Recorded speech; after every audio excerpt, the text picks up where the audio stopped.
Good morning, everyone, and welcome to Unity Halton Peel. It's wonderful to see you here, your shiny faces, and I look forward to sharing this morning with you. Let's together repeat our mission statement. Our mission: to lovingly inspire transformation and be of service to the world. I'll ask Evelyn Douglas to read the daily word, please. Evelyn, forgiveness. Yes. And the word for this morning is forgiveness. Forgiveness is my path to peace. Occasionally, I may decide that a transgression or mistake is simply unforgivable. However, when I maintain a spiritual perspective, I realize forgiveness is key to moving on from painful interactions and is an important part of my spiritual path. Releasing unforgiveness may be one of the hardest things I will do, but I trust there will be peace in my heart and clarity in my mind when I do it. Whether I struggle to forgive another or myself, I trust there is no judgment or condemnation in spirit. Whatever the error, the divine presence within can help me transcend it. There is no pain, no hurt that is greater or more enduring than God. This is the comfort and promise that helps me forgive and know lasting peace. And from Luke 6, verse 37, do not judge and you will not be judged. Do not condemn and you will not be condemned. Forgive and you will be forgiven. Thank you, Evelyn. And our opening song this morning is There's Only Love with Michael Gaughan.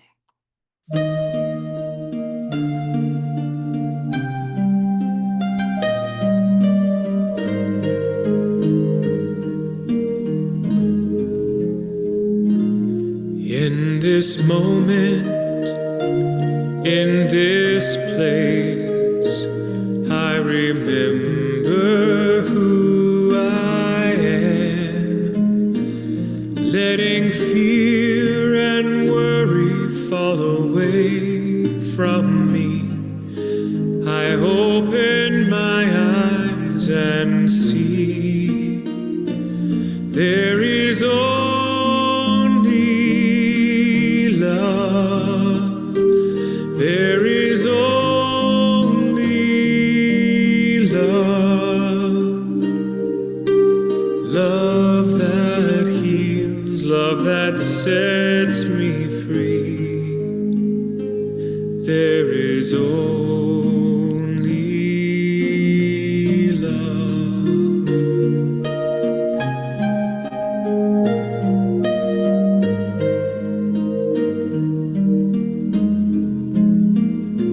When I lose myself, when I feel I've lost my way,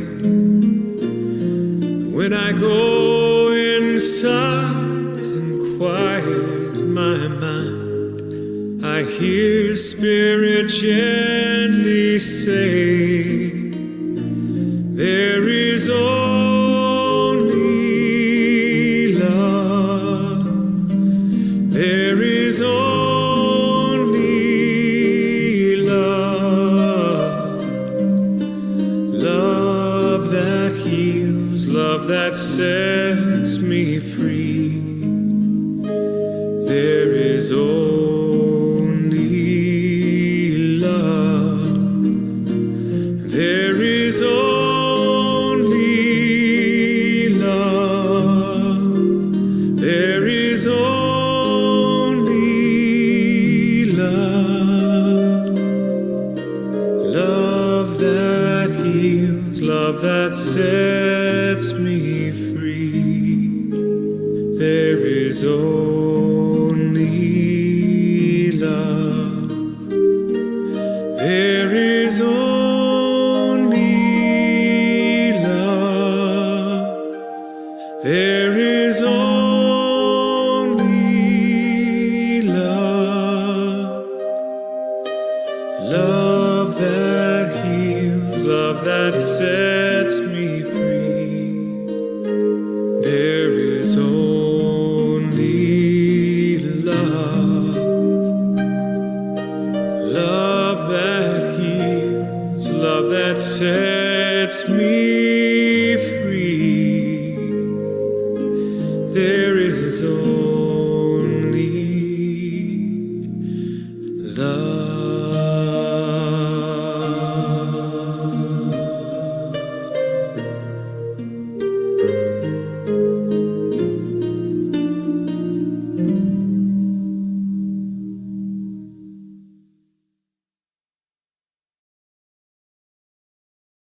Such a beautiful song. Haven't heard that one in a while. So, our affirmation at Unity Halton Peel for the year 2025 is to set this intention. Please repeat it with me. We at Unity Halton Peel are blessed with an abundantly thriving community. It is done. And during the month of October, we concentrate on I am prosperous, abundant, and fulfilled.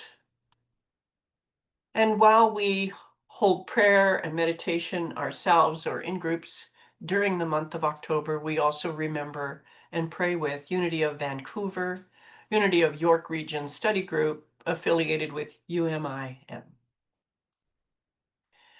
So, our October affirmations, I love these, they stick with me sometimes. So, inner peace. I cultivate inner peace through each breath I take. And together, I cultivate inner peace through each breath I take. Wholeness. I celebrate the expression of God through me exactly as I am. And together, I celebrate the expression of God through me exactly as I am. And wisdom. Attuned to my inner wisdom, I make decisions easily. And together, attuned to my inner wisdom, I make decisions easily. Prosperity. With God as my source, all my needs are met. With God as my source, all my needs are met. World order. I give thanks for my place in a peaceful world. And together, I give thanks for my place in a peaceful world. And I'll turn it over to Jane now for our opening prayer and lesson. And I will stop sharing and I'll keep it for now, Jane. Go ahead and I'll close it down when you're finished your All prayer. right, sure. So let's just take these words into our hearts. We wrap our world in prayer, knowing God is greater than whatever we face. God is greater than whatever we face. As we breathe in that truth, we open ourselves to that deeper dimension within us, and we allow Spirit to guide us through whatever it is we are facing. And so we dedicate this time of together to the greater good, to being a greater expression of love, of forgiveness. We have heard this morning about the power of forgiveness and reminded that there is only love, that every face we see is God. And as we hold this in our hearts, we remember the truth, knowing God is greater than whatever we face. And so it is. Amen. Well, good morning, everyone. It's always good to be with you. I say that every time, I know, but I have to tell you that being with my Canadian friends has become, it's such a lifeline for me to know that there's still amazingness of north of the border, that I'm not too far away from sanity, but I always enjoy our time together. So I want to thank you for inviting me to speak this morning. My talk title is Living Originally. Whoops. In there. Living Originally, which is taken from a book by Reverend Robert Brummett. And you'll see the subtitle is 10 Spiritual Practices to Transform Your Life. We're going to talk a little bit about that today. Lately, I have found myself revisiting unity classics that have been very instrumental in my own spiritual growth. And this book is definitely one of them. Robert is a unity minister. He was a classmate of my husband Gary's, actually. They were ordained way back in 1980, so they've been around for a while. He was a very well-loved instructor at Unity Village, one of my favorite teachers. I'm sure one of Reverend Mary's as well.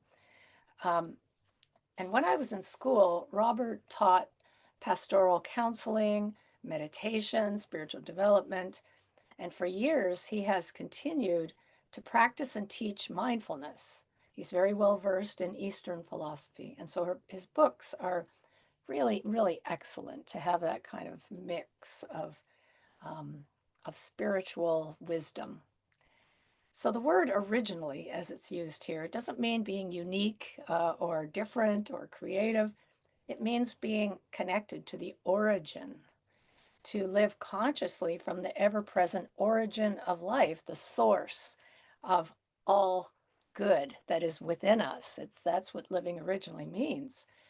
And here's the thing: we're all already connected to source. We are all doing that already. But the work for us is to become aware of that, to become conscious of it, that we are connected to source and we are source in action, and to start living our lives consciously, deliberately from that knowingness. So Robert points out, typically we're living unconsciously because we are identified with a mistaken persona, that little self with a little s. And it's a product of our conditioning, this mistaken persona. It's a manufactured sense of self. And, this is something maybe we find it easy to understand, but it's not so easy to change that. Easy to understand, hard to change. And the reason is because we're living it right now. We're exclusively identifying with that persona, and it's profoundly ingrained in our psyches. I mean, it's just how many decades and, some of us have centuries and beyond have we been living as this manufactured self. And so this deeply entrenched conditioning, it begins when very early in life, very early, first with our caregivers and our family, then moving on to teachers and peers, and then society itself as we grow older. And along the way, we learn some psychological defensive survival skills to manage, maybe it's withdrawal, or maybe it's even regression, or being more aggressive with, projection, all those things. We learn those things as survival skills to be able to manage living in our culture. And that becomes the way we live our lives. It just becomes, this is how life is for me. And as we identify more and more with this conditioned self, and it's really a mask that we're wearing, I thought Halloween on the horizon was a good time to talk about the mask. We lose awareness of our origin, our true self. We become that mask, and we think that's who we are. So if you study any child development theories, what you find is that these different stages are really a map illustrating our descent into physicality. From babies living in a total state of there's only me, no differentiation, to toddlerhood and ego development, to adolescence with this need to fit in and with everybody else, and then on to young adulthood with the need to maybe stand out. All those things are part of what we go through that are leading us deeper and deeper and deeper into the cultural conditioning. And the world ends up informing our behavior. Let that sink in for a moment. The world begins to influence and inform how we live our lives. The culture is just ingrained in us. And here, this is really important for us to get, because we often don't even know that our culture is behind our behavior. But if you know the organizational development guru, Peter Drucker, beautiful work that he does with organizations, he says this: culture eats strategy for breakfast. Now he's talking about organizations, but we could say the same thing about our own lives. We need to be aware if we want transformation in our lives, if we want to grow and evolve, because our culture will just be feasting on our efforts to transform if we don't, if we're not aware of it. Culture will eat strategy, it also eats transformation for breakfast. Now, this is all part of being human, by the way. It's not that there's anything bad, nothing wrong with us as a species. The point is when we lose our connection with what is real, we start to live life as if the mask is truly who we are. We don't live authentically. We're alienated from our origin. We miss the grandness of who we really are, you see, at the depths of our being, which is the noble self, the noble, the localized source and expression, spirit in action, divine love being expressed, all those things. We'll miss that because we're so conditioned with this self with a small s. When we live conditionally like this, our needs will define us. Our needs will run us. We will be trying to get our needs met outside of ourselves. And um, but if we live originally, well, we start to see I do have needs, and it's not that I don't try to get them met. It's that they don't run me anymore. They don't dictate my behavior. They don't control me because we learn how to meet those needs from a higher source within us. Do you see this? This is really important. So living originally means living authentically, not defined by culture, not defined by environment, in the world but not of the world. You've probably heard that before. Robert puts it this way: to live originally is to live authentically, to not be defined by culture or environment, to be truly oneself. We don't want to ignore culture, he says. We live in it, but we need not be defined on it by it. We live in it, but not of it. Living originally, we're in the world, we're not of the world. So the culture around us is the environment we live in. We're immersed in it in both modernism and as well as the postmodern world. Those two sort of cultures are clashing with each other right now. If you'll see that, it's the modernism and postmodernism. They're not getting along too well, but we have our foot in both those camps. We have grown up in both of those worlds. So we need to navigate both of them in physicality, all the while remembering we are spiritual beings with spiritual business to transact in this human experience. So when we can be in the midst of that culture, but stay true to who we are, now we can bring forth something new in our world. And it's a challenge for us. I mean, shifting from conditioned to egocentric, conditioned or egocentric living, well, it's not just making a few little changes about our lifestyle, it's a whole other worldview. It's a whole other worldview. It's a movement in our consciousness. It's true transformation because we're shifting our identity from personality to the authentic original self. And that takes some serious practice on our part. But it's all about transformation. Now, most of us would probably say that we want transformation in our lives. Would you say that about how you want your life to be? You're looking for transformation? The trouble is, it entails change, major change. With this level of change, the world will look very different to us than what we had previously experienced and what we're accustomed to. And to the ego, guess what? That is terrifying. It's like the dark night of the soul level of terrifying. Now, do you remember the story from the book of Acts, biblical story, where Saul the tent maker from Tarsus becomes the Apostle Paul on the road to Damascus? See, and we have an actual picture of that happening. This is footage of that moment. But he has a blinding conversion experience that is a total transformation. As the story goes, Jesus appears to him and asks him why he's persecuting him. And Paul becomes blinded for 3 days before he regains his sight, and then he is a totally changed man. Now, he starts out as someone who is actively seeking out, persecuting, murdering Christians, a man firmly on a mission. And now, guess what happens? He changes from a fanatic opponent of this new movement to promoting that same movement with an equal amount of zeal. And the people he was previously hunting, well, now they have him showing up as their leader. Imagine how that might have gone down. And his message became one of transformation, being transformed by the renewing of your mind, using the same mind that is in Christ Jesus. And he talked about praying without ceasing, about focusing on the good.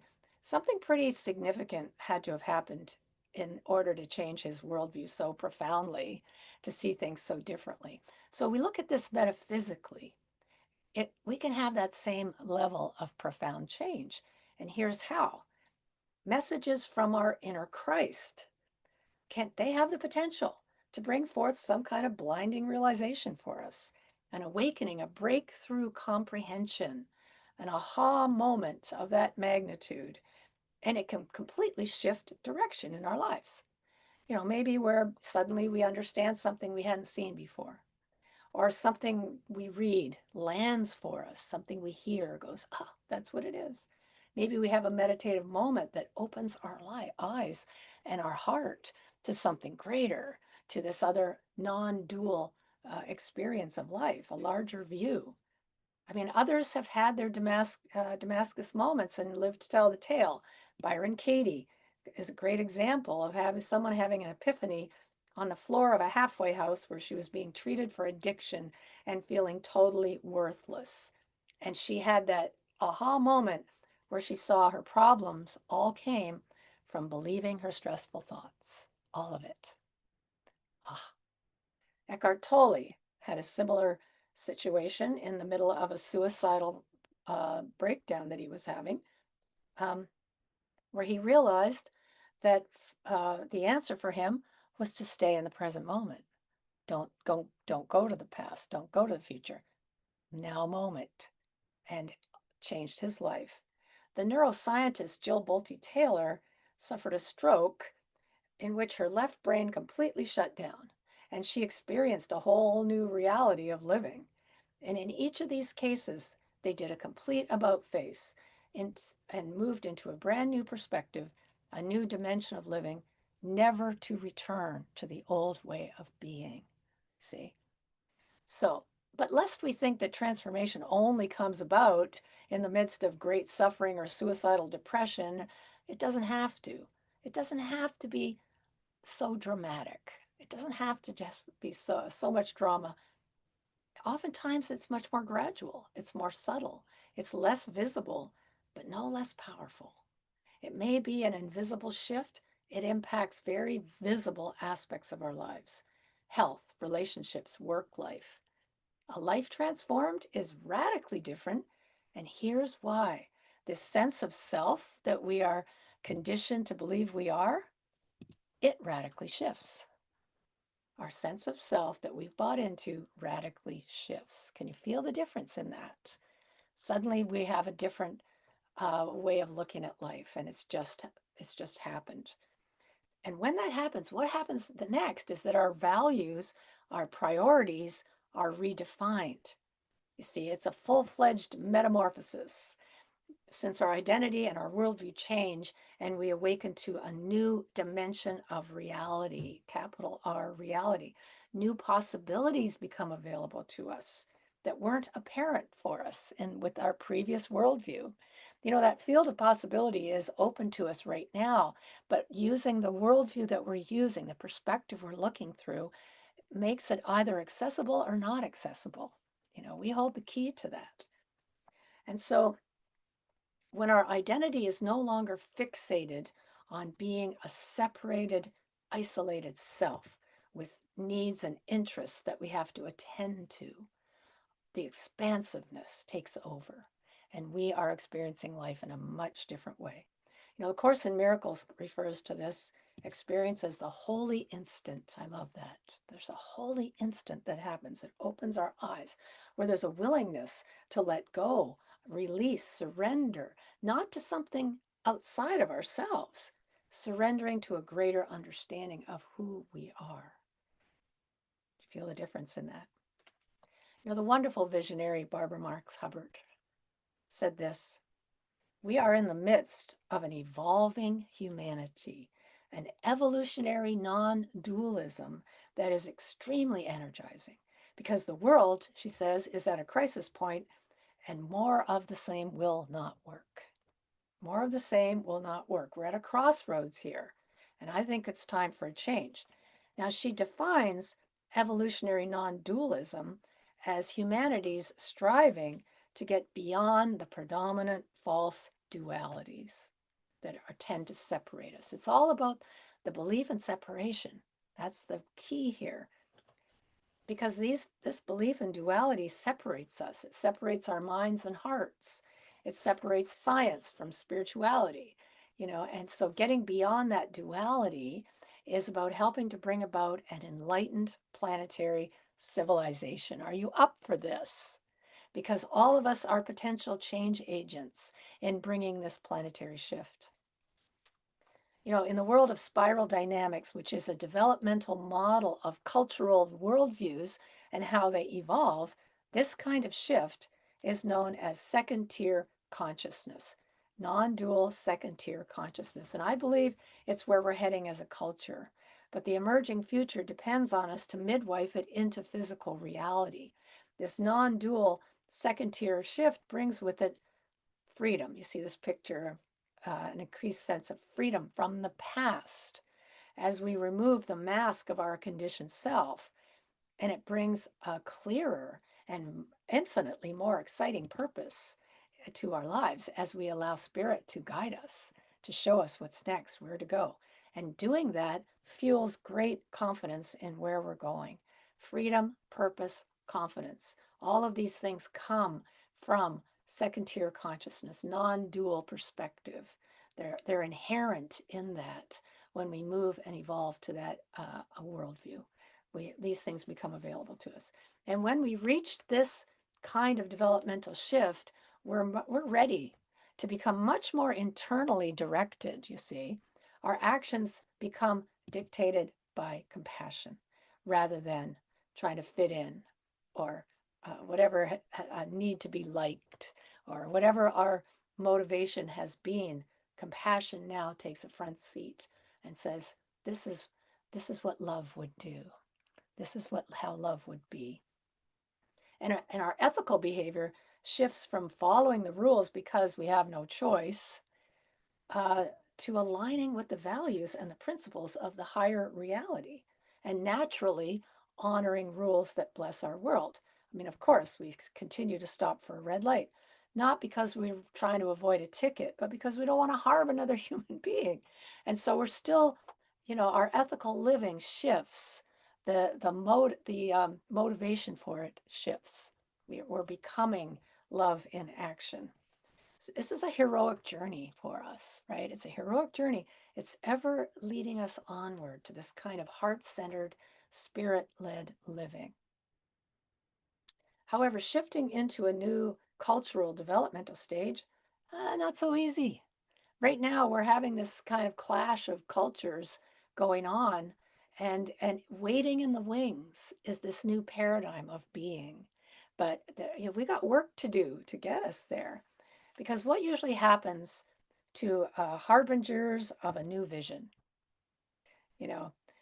harbingers of a new way of thinking and being that challenges the current worldview or the status quo, what happens to those messengers? Think of Gandhi, Nelson Mandela, Martin Luther King, Galileo, Jesus. Is their message always greeted with open arms by the status quo? No. In fact, we try to silence them in some way.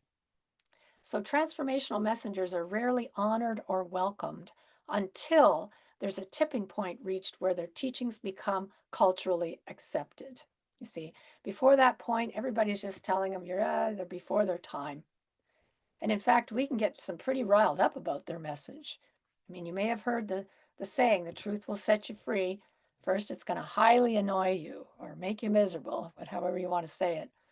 And so one of the reasons for that is because it's very difficult to describe a Damascus level transformative experience to someone. words get in the way. It's like trying to describe the color red to someone who's been visually impaired since birth. Now, poetry, art, music, storytelling, parables, they bring us some insight. Science is getting in on the act, studying, bringing more understanding to mystical experiences, what happens in the brain and the body. But really, we struggle to have the words to make someone understand a mystical experience, a non dual second tier consciousness, and help someone understand that in a left brain manner, because it's much more of a right brain experience. So we cannot explain the transformative experience very easily, but guess what? We can share the path to get there. We can share the path that leads us there. We can create the environment for its emergence. We can look at the spiritual practices that can open the door for us. And as we do, we want to get clear on how transformative these practices are. There's a difference between transformational practices and translational practices. I'm just going to say a little bit on this, but in a nutshell, transformative practices help us awaken from the dream of separation. They wake us up, right? And they can be like cold water thrown on us sometimes, but it's about awakening from the dream. Translational practices, they try to improve the dream, right? They spruce things up a little bit in a small r reality. Now, translational practices have their place. They can be very helpful in our developmental growth, creating better health for us, more prosperity, more functional relationships. Those are all good things, important things. Transformational practices tend to be less fun, right? They challenge the ego. And the transformative path, it leads us to go beyond that limiting self. It's a scary thing. Not because it's wrong, not because it's bad, but because it's just part of who we are. It's just a very small part of our true self. And as we grow beyond it into who we've come here to be, we become more of an expression of divine love. We let our higher power lead. We're allowing the Christ within to lead us. We're being source in action, original living, our authentic self. So translational practices are about finding a more functional image of the self. Translational. Transformational transcend the separated self-image. They go beyond it, opening the door to experiencing true wholeness, true oneness. Now, some practices have both elements in them. So heart coherence, I love this picture of the heart and this sort of diamond blessing that it gives us. So if we practice heart coherence, we're going to do that in a moment. We go to meditation. It can help us deal with stress. It calms the emotions. It settles our body, settles our nervous system. It has a wonderful physiological and emotional effect. But it also can open up the heart to that deeper dimension within and bring forth the intuitive intelligence of the heart, the wisdom that lives within us. It's like a portal that's opening us up to that deeper self and bringing sacred wisdom forth. But translational or transformational, guess what? It all has to begin with intention. Intention to use whatever's showing up in our lives as a catalyst for transformation. Can you feel that? When I make the intention that I am going to use whatever's showing up today in my life as a catalyst for my own growth. Do you see how that shifts how I am living my life? Granted, some of the gifts that I'm going to try and find are very hard to find. They're very well wrapped. What happened to my well wrapped? Huh. I used to have a well wrapped gift there. Okay. And some come heavily disguised as pains in the butt, in fact. But when we recognize the potential for whatever is arising to help us transform and can have gratitude, appreciation for it, we now can become free of any limiting beliefs that we may have taken on. Now, this doesn't necessarily mean we'll like what happens or that we condone dysfunctional behavior. If whatever's arising is abusive or whatever, No, we're not going to allow that abusiveness to go on, but we are going to appreciate the process that I can use for my own soul growth. I'm going to look for that gift. It's in there somewhere. And when we can be thankful for the opportunity to shine a light on a place within us where we're believing something about ourselves or the world that's not the truth, I now have the ability to make that change. I can move out of limited thinking. And now that I'm aware of that, I can take steps to heal it. So there's my well-wrapped gifts. I thought they were just lovely. So I got those out of order. So we want to appreciate the opportunity to use whatever's showing up for our soul growth. And the work becomes set an intention to use whatever's showing up as the path to discovering a higher self, live originally. And then whenever there's any kind of stressful, triggering moment that happens that pushes our buttons, you know what I mean by that? Now we want to generate appreciation for the trigger, for mirroring something of value for us to see and to do. So these breakthrough moments do not have to be contingent on suffering. If we get anything else from this talk today, let's get that. We don't have to suffer to grow and evolve.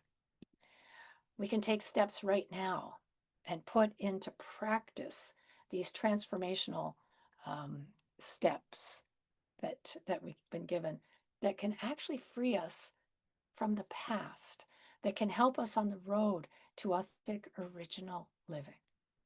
So my question to you is, are you in? And you can nod your head if you like, or because this is where we make that choice point. Can I start using my life as the means for me to open up to whatever else is waiting to be midwifed through me? What's wanting to emerge through me? What's my greater self wanting to be and to do in this life? And how can I use whatever's showing up to help that growth happen? And when we have that willingness, we can make the world a better place right here, right now. So let's take some time to practice with that. Robert says that body awareness will always bring you into the reality of the present moment. Stories in the mind will take you further from it. So we want to take a moment right now and sink our awareness deep within the body. Really move. I'm going to find my seat here. So I'll ask you to just sit comfortably in the seat, if you choose. And if you can plant your feet on the floor, go ahead and do that. Because we want to start by feeling, moving all the sensing all the way down to the soles of the feet. Feel them making contact with the floor. Notice how they feel. Notice what's happening. Do you feel grounded, centered?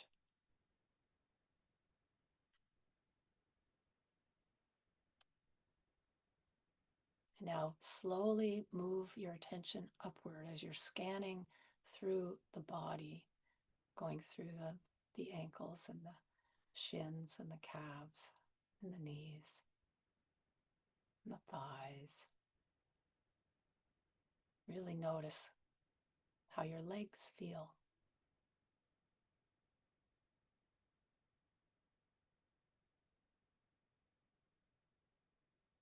Now keep moving upward through the torso as you're feeling your hips and the lower part of your torso, the belly,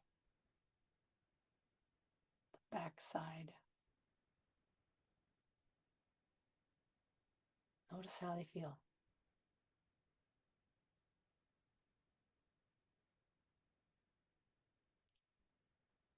Now continue to feel planted as you move your attention upward through the torso, through the back, the lower back, as well as the upper back,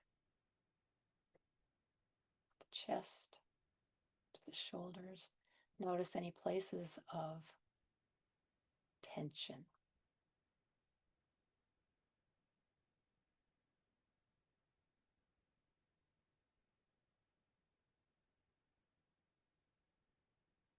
Now move upward through the neck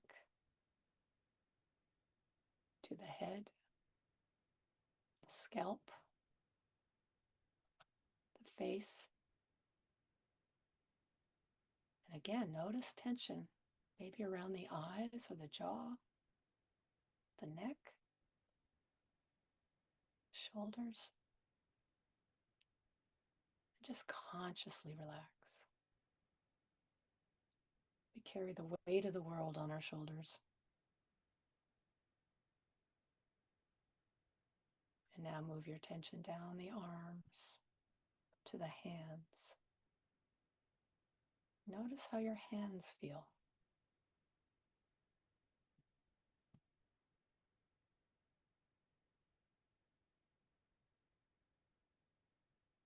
Now, if you're sitting in a chair with a backing on it, feel your back against the chair. Notice this sense of being supported, contained.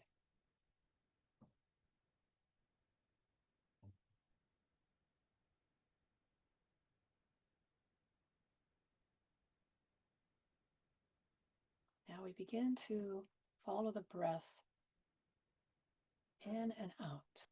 Don't try to control it, change it, just follow it. Just notice what's going on with your breath.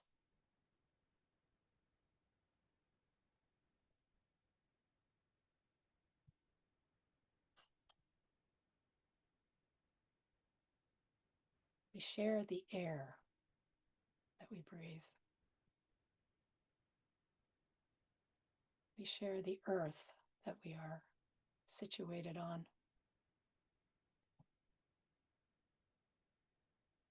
We share cyberspace where we are all finding ourselves right now.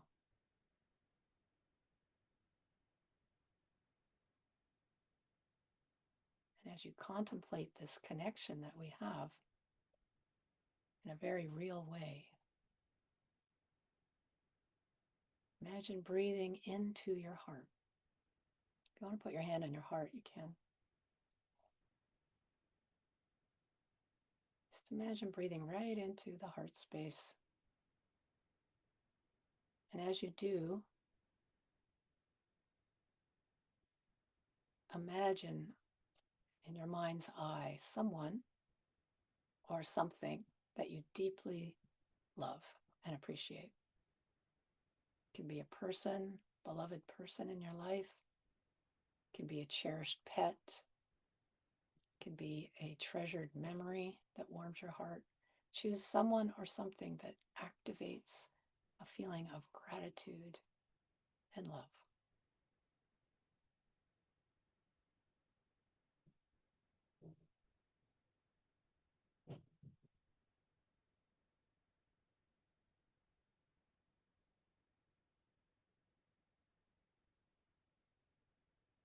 Now, we want to radiate and expand that feeling beyond the heart.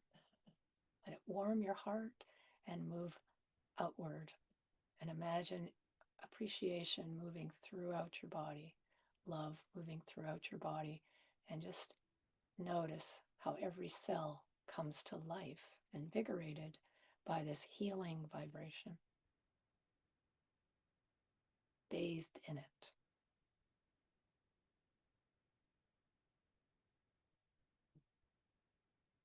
Maybe it brings a smile to your face.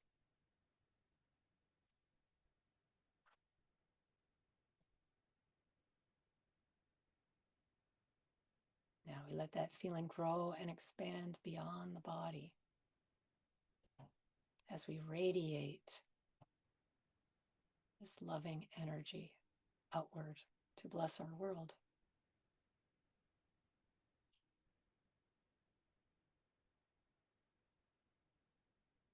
Every one of us is here to make a difference where we live, in our own lives, in our own families, in our communities. Wherever we find ourselves, we can be the expression of divine love in action. We can be kindness in expression. we can bring love and compassion to situations and places where it is lacking. We can live originally from source, knowing this ever-present fountain of love lives within us and is ever present, always ready to be acknowledged and recognized and utilized. And so for the opportunity on this day to be love in action, to be the change that we wish to see in our world, our hearts open in gratitude to the one presence, the one power. And we are grateful. And so it is. Amen.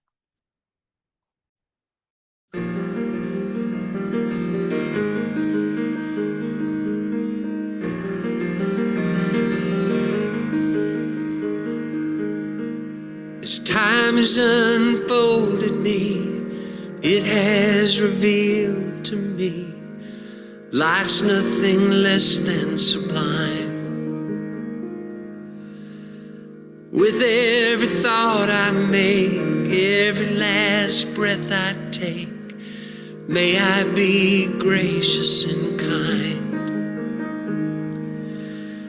Love, I invite you to open up this heart of mine. Love, cover me, light any darkness. Love, cover me, right every wrong. Cause me to see love over hatred. Guide me to be faithful and strong. Love, cover me. Love, cover me. Kindness wash over me, make me a symphony, play every note you can find. Make me reverberate, gently deactivate, slowly flow out of my mind. Find me a melody, dance and let my anthem be. Love, cover me, light any darkness. Love, cover me, right every wrong. Cause me to see love over hatred. Guide me to be faithful and strong. Love, cover me. Love, cover me. Love, cover me. Love, cover me. Love, cover me. I will not be shaken. I will not be moved. Love, cover me. May my heart awaken. Tenderness be proved. Love, cover me. Love, cover me. Love, love, love, love.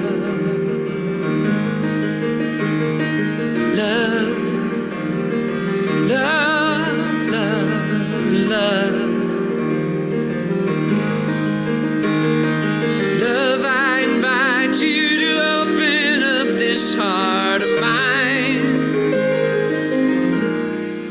Love, cover me, light any darkness. Love, cover me, right every wrong. Cause me to see love over hatred. Guide me to be faithful and strong. Love, cover me. Love, cover me. Love, cover me.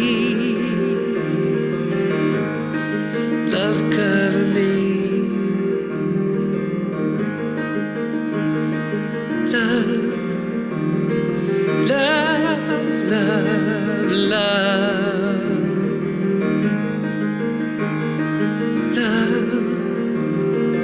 love, love, love.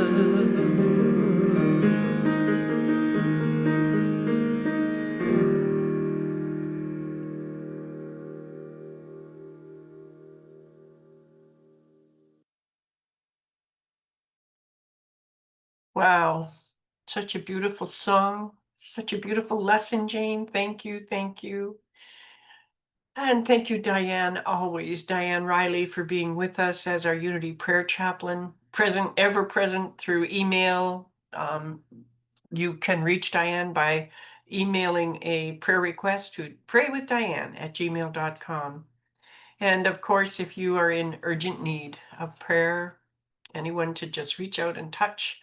Unity, Silent Unity is available 24/7, and the direct call number for Unity is in the bottom of every newsletter and also on our website. So Diane, thank you for being here this morning. Diane has put her email in the chat, so if you want to just copy that from there, you can as well, but she's available all the time. Thank you, Diane, for being here. And thank you, everyone that supports this ministry. The easiest way to send a gift, a donation, is through Interact Accounting at unityhalton.pl. Eligible for tithing receipts at the end of the year, we send them out. So thank you so very, very much for your continued support. It's the reason that we can do these things, provide this service for you on Sunday morning. And in order to take a moment to reflect our appreciation for these love offerings, please share with me this prayer. Divine love, now flowing through me, blesses and multiplies all that I am, all that I have, all that I give, and all that I receive. And it is a blessing wherever it goes in this world. Thank you, God. Next week, we round out the month of October with our own Debbie Long, LUT. Debbie will be using the prayer for protection as her basis for her session next week. And this happens to be a favorite prayer of mine. It's one that's repeated through Unity for always, from the first day I came through the door about 34 years ago. It's said every week. And so it will be wonderful to know and reflect on it with its creator. If you're interested in looking at old or previous sessions, look at this, our new YouTube page. Wendy Carr is just amazing. She's created this page and she's managed to bring into it past sessions from 2019 right through to 2025. And as you scroll down here in the YouTube page, you'll see that these two are 24 and 25. And we started doing some recording back in 2019, but we actually were really pushed to it in 2020. So I remember the first morning I'm there with an iPad trying to record the live service, and we managed to get some of it. So that was our inspiration. And here we are today doing virtual every week. The classes that are coming up over the next few weeks, beginning in the next few weeks and running for a couple weeks after that, are Prosperity, History of New Thought and Unity, and the 12 Powers.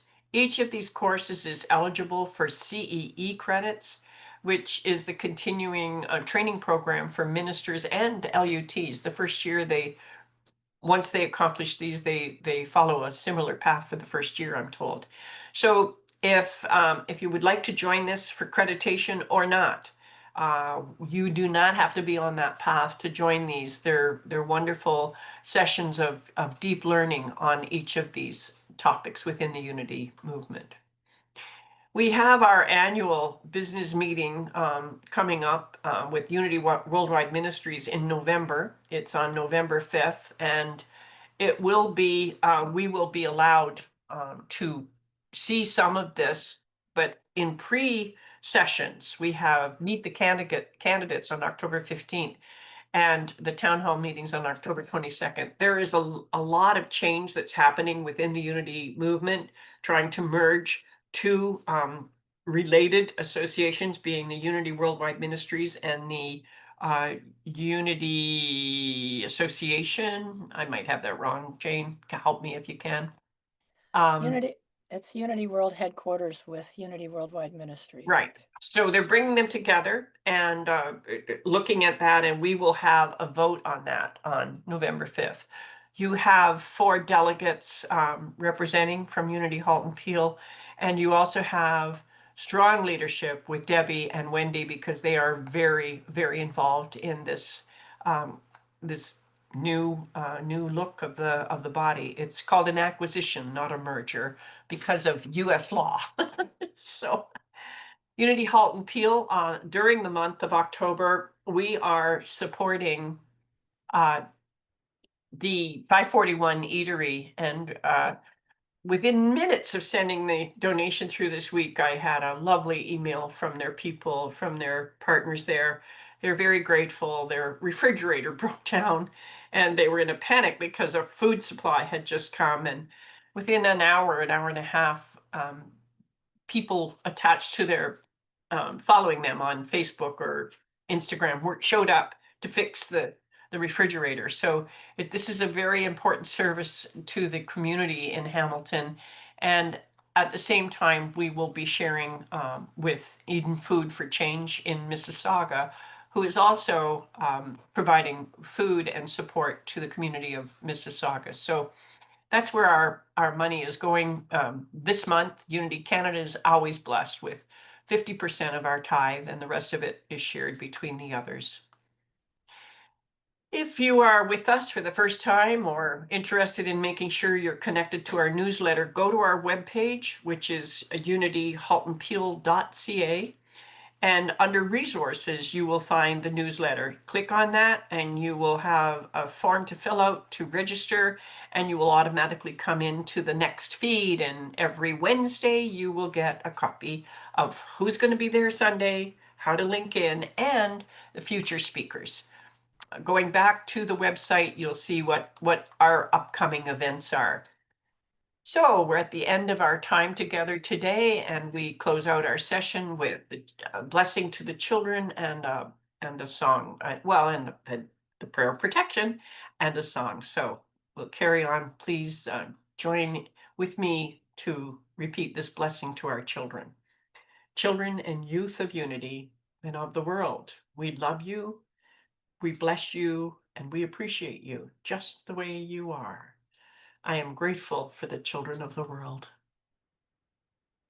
And the prayer of protection, the light of God surrounds us. I am light. The love of God enfolds us. I am love. The power of God protects us. I am power. The presence of God watches over us. I am presence. Wherever we are, God is. I am divine. And as always, we close with a song from Sue K. Riley, I Choose Love. Theme here this morning.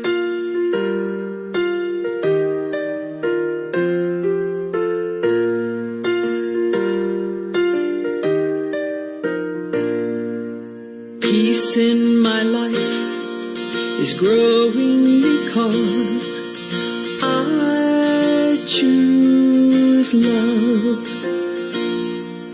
Love's always present, it's what I'm made of. I choose love. We are a part of each other. We are one tie that binds us, that can't be undone. I choose love.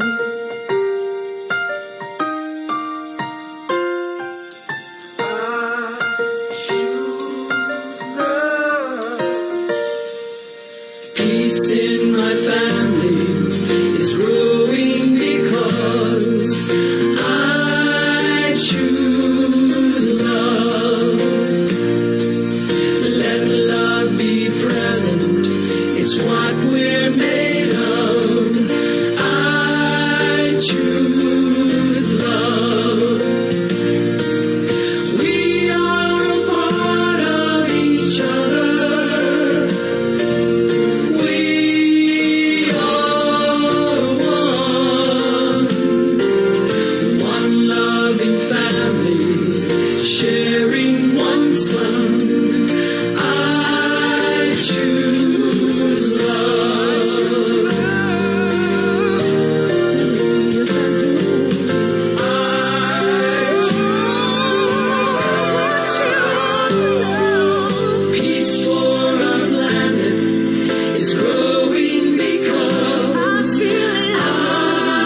choose love. Let love be present. It's what we're made of. I choose love. We are a part of each other. We are one. One choice unites us. Let this be the one. I choose love. I choose love.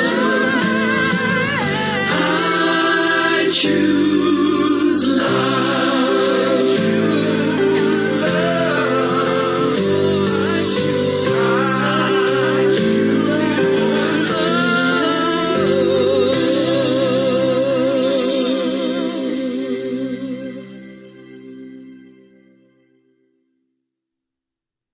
Thank you for joining us and have a great week.